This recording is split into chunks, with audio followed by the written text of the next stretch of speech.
नमस्कार प्रिय दर्शक बंधुगण संबलभूमिर आज अध्याय को आपण मानकु अनेक अनेक स्वागत। आज आम आमर सामाजिक व्यवस्था उपर टिके नजर पकेबा। सामाजिक व्यवस्था केमिति चली से उपरे यत्किंचित आमर सीमित समय मध्य किछि आलोकपात करिबा। देखंतु प्राय 50 वर्ष तले किंबा 30 वर्ष तले जेभली स्थिति थिला आम समाज रे ताहा बदली बदली बदली बहुत परिवर्तन घटी जाइछि। आपण माने जानिथिबे आमर ग्रामांचल रे विशेष करी एवं सहरांचल रे मध्य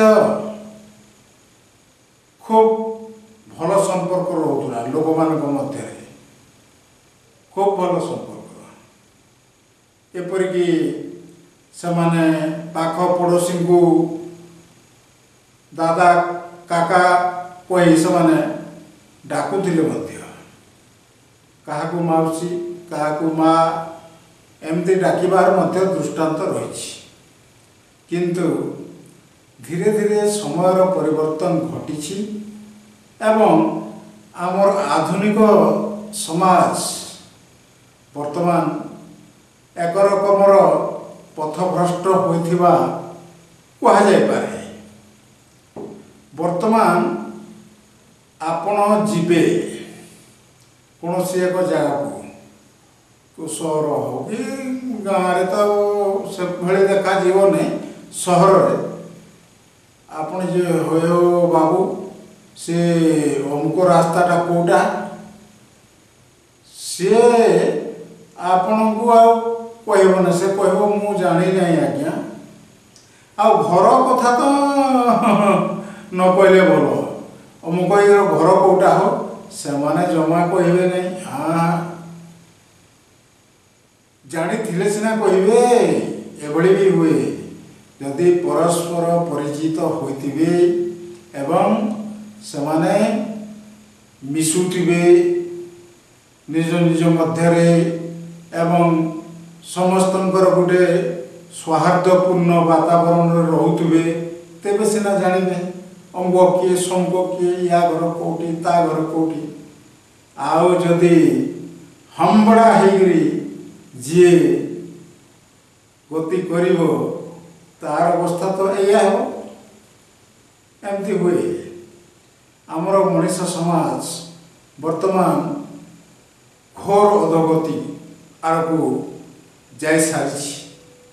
आ बड़ बड़ सहर रे तो आपण माने जमा पचारि पारिबे नाही कि केही कहि पारिबे नाही मध्य निज घरे तले किए रोचंती आपण जदि ऊपर ताला रे भड़ा रोचंती तल ताला वाला संगरे ग्राउंड फ्लोर जोटा तांको संगरे मध्य संपर्क नथिबो एबळी हुए अनेक क्षेत्र रे।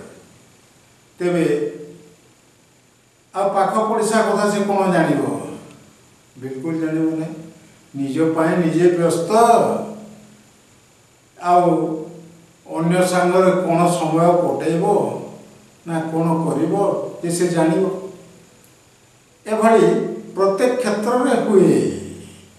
आपण देखिथिबे ए जो हमबड़ा नीति मुही बड़ मुठारो किए बड़ अछि रे एभली नीति जोगु वर्तमान आमर बहुत असुविधा घटुची समाज रे। हाँ देखंतु आपण जहाँ को कहबो जहाँ को भी आपण कहबे कि पचारिबे आज्ञा हमको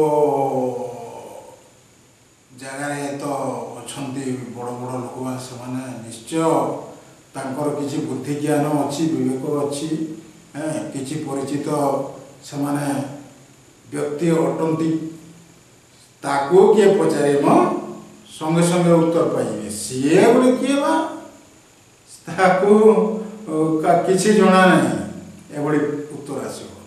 ଧରନ୍ତୁ ଦୁଇ ଜଣ ଶିକ୍ଷକଙ୍କ ମଧ୍ୟରେ ଯଦି ଆପଣ ପଚାରିବେ ଜଣକୁ ସେ ସଂସ୍କୃତ ଶିକ୍ଷକ ଆଜ୍ଞା ବହୁତ ଜ୍ଞାନୀ ଲୋକଟା, ସିଏ ଆର ଶିକ୍ଷକଟା ହସିରେ ତା ଉଡ଼େଇଦେବେ, ହସରେ ଉଡ଼େଇଦେବେ, କହିବେ ସିଏ କ'ଣ ସଂସ୍କୃତ ପଢ଼େଇବ, ତାକୁ କ'ଣ ଜଣା ଅଛି, ଏଭଳି ସ୍ଥିତି।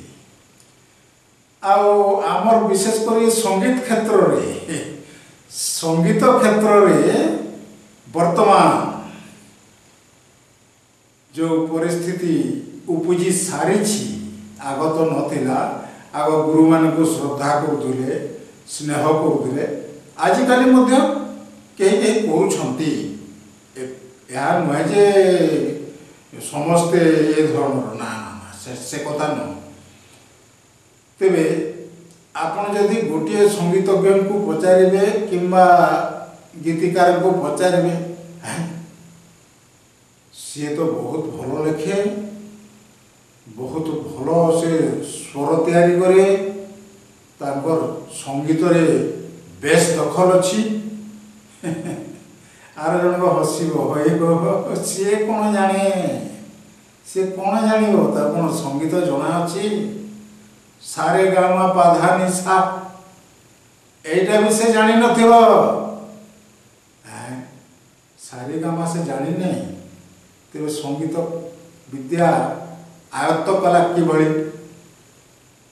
ତେବେ ପ୍ରତ୍ୟେକ ଯିଏ ବି ସଙ୍ଗୀତର କିଛି ଅଂଶ ଜାଣିଛି କିମ୍ବା ନ ଜାଣିକରି ଖାଲି ସରଗମ ଚଲେଇଛି, ସିଏ କହିବ ଯେ ସେ ଅମୁକା ଲୋକଟା କିଛି ଜାଣେ ନାହିଁ, ଦେଖିଲା ବେଳକୁ ନିଜେ କିଛି ଜାଣି ନାହିଁ, ଏଭଳି ସ୍ଥିତି। କିଏ ଜଣେ ତବଲା ବଜାଉଥିବ, ତବଲା ବଜାଉଥିଲା ବେଳେ ଆପଣ ପଚାରିବେ ବହୁତ ସୁନ୍ଦର ବଜାଉଛନ୍ତି ଆଜ୍ଞା, ଆଉ ଜଣେ ଅଛନ୍ତି ଅମୁକ ଏ ପଡ଼ାରେ, ସେ ବି ଜଣେ ଭଲ ବାଦ୍ୟକାର, ସେ ତାକୁ ନିନ୍ଦିବ, ସିଏ କ'ଣ ବଜାଇବ ମୋଠୁ ଭଲ। ଏଭଳି ସ୍ଥିତି ବର୍ତ୍ତମାନ ଲାଗି ରହିଛି ଆମର ଏଇ ସମାଜରେ ଏବଂ ପ୍ରତ୍ୟେକ କ୍ଷେତ୍ରରେ। ମୁଁ ଖାଲି ସଙ୍ଗୀତ କି ଶିକ୍ଷକ ସମାଜ କଥା କହୁନାହିଁ, ଆପଣ ଯେଉଁ ଜାଗାକୁ ବି ଯାଆନ୍ତୁ, এই দ্বেষ অহংকার এটা বেশ ইয়ার চের বহুত মাড়ি সারিলানি। যদি সমস্তে সুধুরি ন যাবে ক্রমে ଏହା ଘୋର ବିପଦ ହୋଇପାରେ। ଏଣୁ ସମସ୍ତେ ପରସ୍ପରକୁ ସ୍ନେହ ଆଦର ପରଶିବା ଆବଶ୍ୟକ। ତେବେ ପ୍ରିୟ ଦର୍ଶକ ବନ୍ଧୁଗଣ, ଆଜି ପାଇଁ ଏତିକିରେ ରହିଲୁ। ପୁଣି ଆଉ ଦିନେ এই କଥା ମଧ୍ୟ ଚର୍ଚ୍ଚା କରିବୁ। ସେତେବେଳେ ଯାଏ ନମସ୍କାର।